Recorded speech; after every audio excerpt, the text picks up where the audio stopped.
오늘은 우리 수학의 수업 2인 팀입니다. 오늘 우리 2인 팀은 어떤 내용을 준비하셨나요? 저희는 오늘 삼각형의 외심과 내심에 대해서 얘기를 하려고 합니다. 네, 오늘 삼각형의 내심과 외심에 대해서 우리 친구들이 다뤄보기로 했는데요. 자, 우리는 지금 5개의 수학의 수, 기하학, 함수, 그 다음에 미분, 적분, 확률 통계, 이 큰 숲에서 우리는 이 비유와 그 다음에 왜 배워야 되는지 이유 이런 식으로 큰 개념을 잡으려고 우리가 지금 이렇게 만나고 있습니다. 그래서 지금 이 기하학에서는 지금 3번째 시간이고요. 네. 그리고 오늘은 삼각형의 내심 외심인데 저번 시간에 우리가 다뤘어요.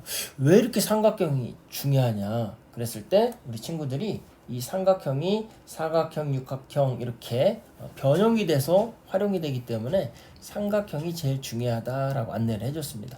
자, 그러면 내심이라는 뜻은 뭘까요?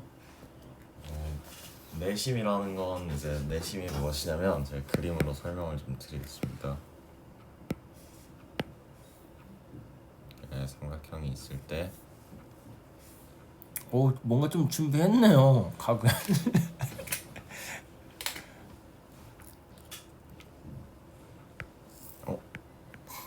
자, 뭐 그림은 못 그려도 됩니다. 이동이 안 되니? 아, 이동이 안 돼요? 네. 네. 그럼 뭐 그거 빼고 그림. 됐다. 네. 이렇게 삼각형의 모든 변과 만나는 원을 그렸을 때 이 원을 내저번이라고 합니다. 삼각형의 모든 변과 만나 있죠. 그 다음에 이 내저번의 중심을 우리는 내심이라고 합니다. 자, 오늘 우리 삼각형의 내심에서 다루는 내용인데요. 이 삼각형 안에 원이 있고 이 원이 꽉 차서 삼각형과 닿는 부분 그거를 내저번이라고 하고 그 다음에 그 가운데를 내심이라고 합니다. 자, 그러면 외심은 또 뭘까요? 이제 외심은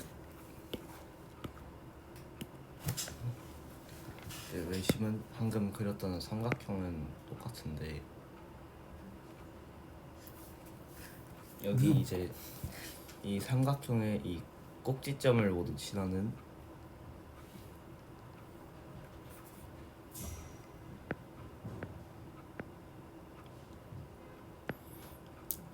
이렇게 꼭지점을 모두 지나는 그런 원을 이 원을 외접원이라고 합니다.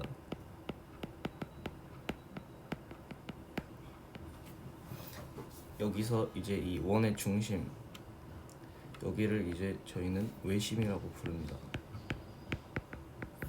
자, 지금 우리는 삼각형의 내심과 외심 이렇게 했는데 아예 수학이 관심이 없었던 친구들은 이 외접원, 외심, 내접원, 내심 할 때 되게 당황스러울 수도 있어요. 근데 이렇게 지금 그림으로 이렇게 설명을 하니까 어쨌거나 머릿속에 쏙 들어오죠.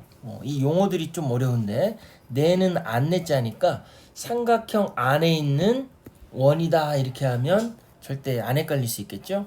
내접원, 삼각형 안에 있는 원, 그리고 그 원의 중심. 여기서 이 심은 마음심인데요.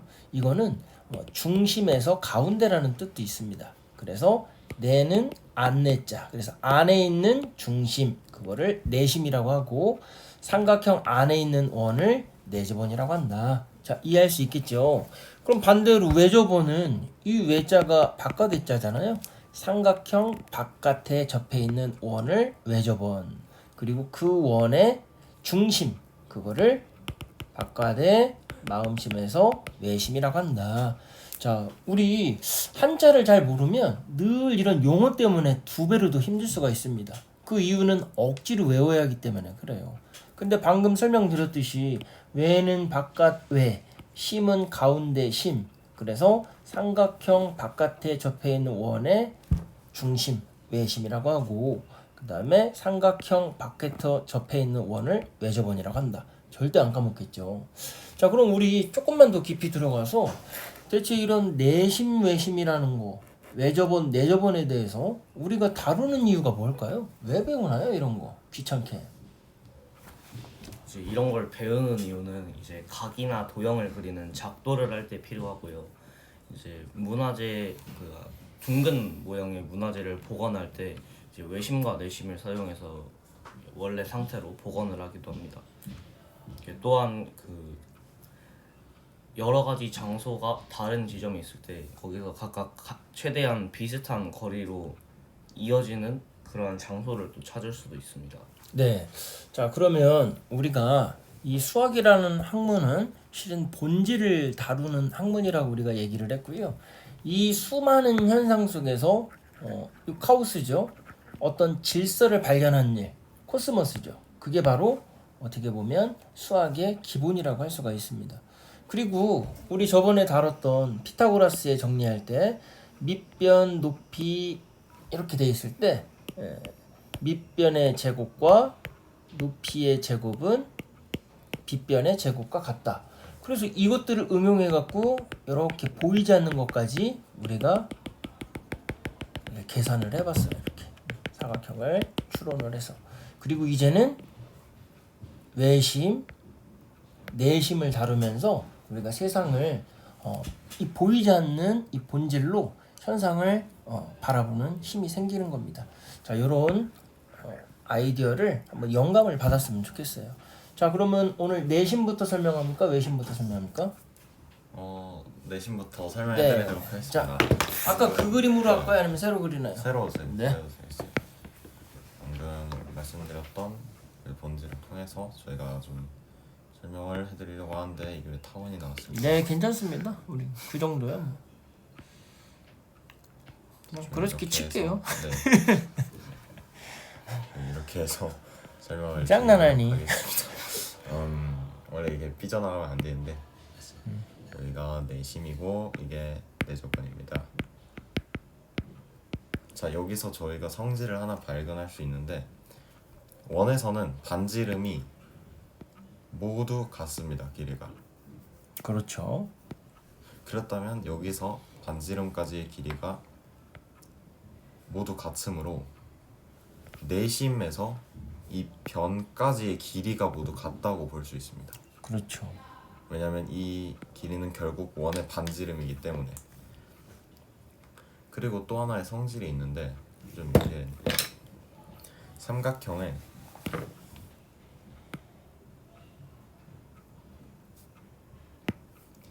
이 각, 이걸 내각이라고 합니다. 안에 있는 각이라고 해서 내각이라고 하는데요. 이 각을 정확하게 이등분하는 선들은 모두 내심에서 만납니다. 이 모두 이등분이 되어 있는 각들입니다. 이렇게 하면 우리가 지금까지 두 가지 성질을 살펴봤는데요.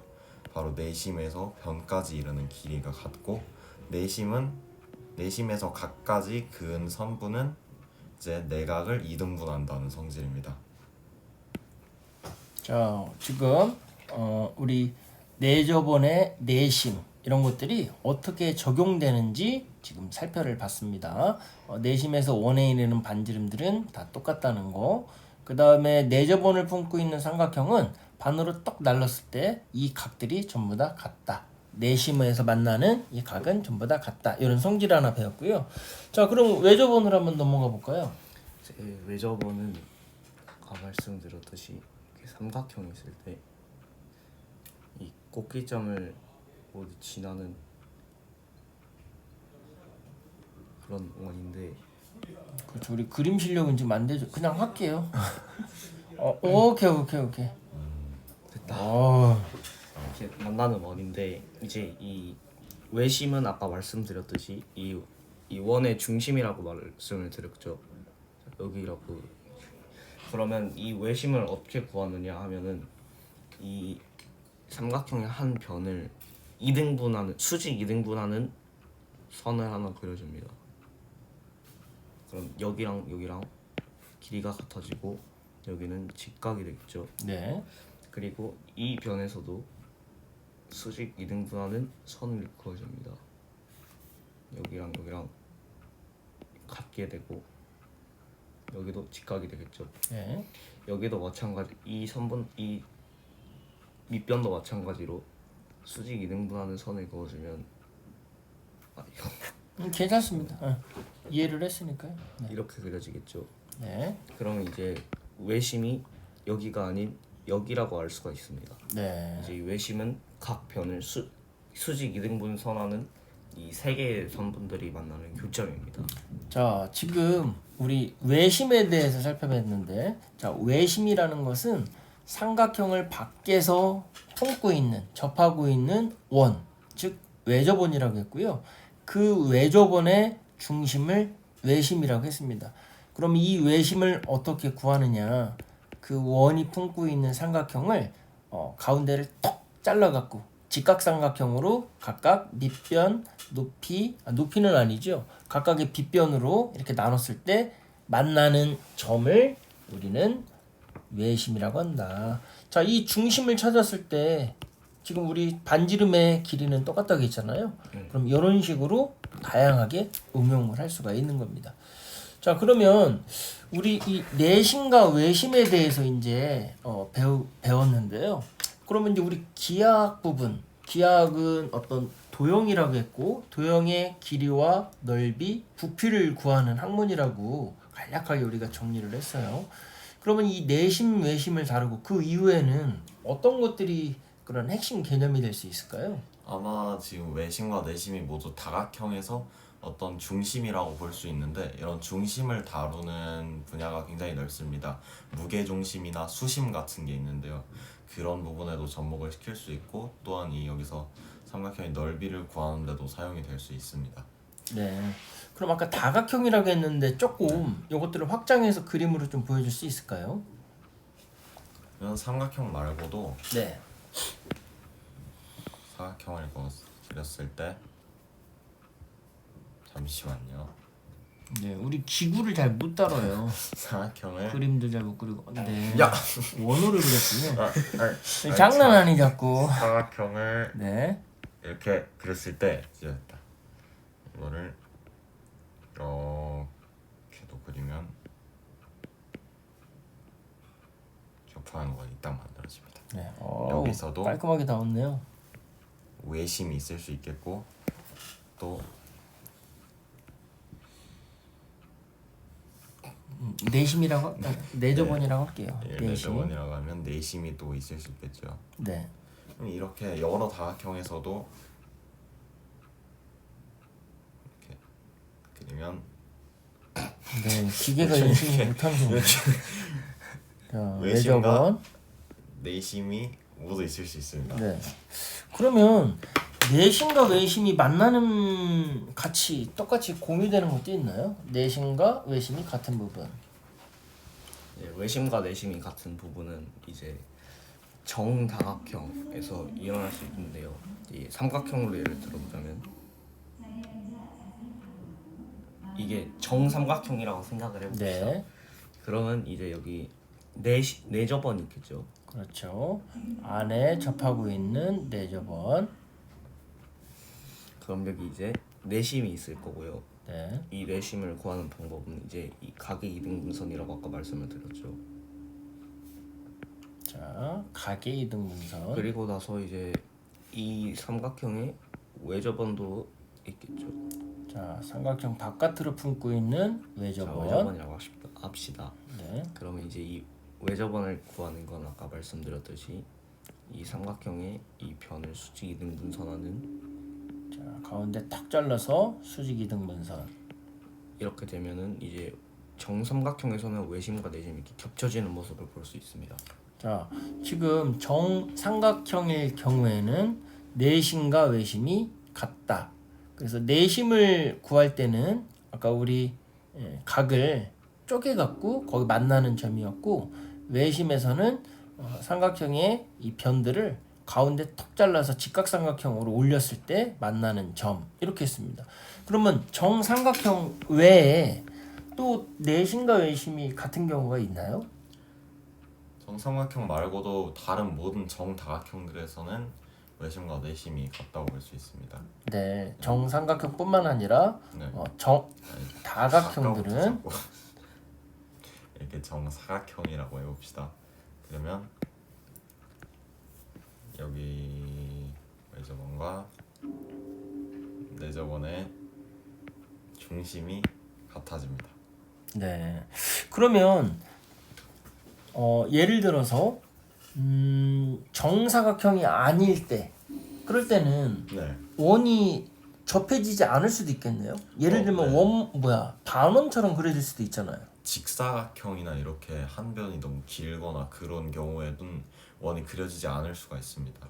그러면 그때는 내접원, 외접원이라는 말을 할 수가 없겠네요. 그렇습니다. 왜냐하면 그 각들의 꼭지점들이 닿지 않기 때문에. 네. 지금 이 그림에서 저희가 잘못 그렸는데 여기 보시다시피 모든 변들을 지나려면 이 기본적으로 정사각형이 아니기 때문에 구조상 여기가 타원이 되는 모습을 확인할 수가 있죠. 내접원이라고 할 수는 없습니다, 사실. 네. 그럼 혹시 네. 이 타원이 되는 학문에 대해서도 뭐 다루는 게 있나요? 그러니까 꼭 뭐 수학에서 기호와 수식어로 표현하는 타원 곡선이라는 걸 통해서 기하학을 할 때가 있는데 이런 뭐 약간 페르마의 마지막 정리 이런 데 활용이 돼서 굉장히 좀 수준이 높습니다. 네. 어떻게 우리 강의 마지막에 한번 다뤄볼 수 있을까요? 수준이 좀 높아지면은 네. 자, 이렇게 차근차근 하다 보면 아마 제가 볼 때는 분명히 다룰 수 있을 것 같고요. 내가 완전히 이해했다는 것은 다른 사람한테 설명해 줄 때 가능한 거라고 우리 얘기를 했죠. 그래서 우리 친구들도 아마 하면서 조금씩 실력이 늘어나는 걸 볼 수 있을 겁니다. 그래서 오늘 이 내심 외심 하면서 우리 지금 보니까 그림 때문에 골치를 썩고 있는데 그림 실력도 조금 키워야 될 것 같아요. 자, 오늘 우리 삼각형의 외접원, 내접원, 내심, 외심 한번 잘 다뤄봤습니다. 자, 네. 다음에 또 우리 좋은 소재를 갖고 만나도록 하겠습니다. 수고하셨습니다. 수고하셨습니다. 예.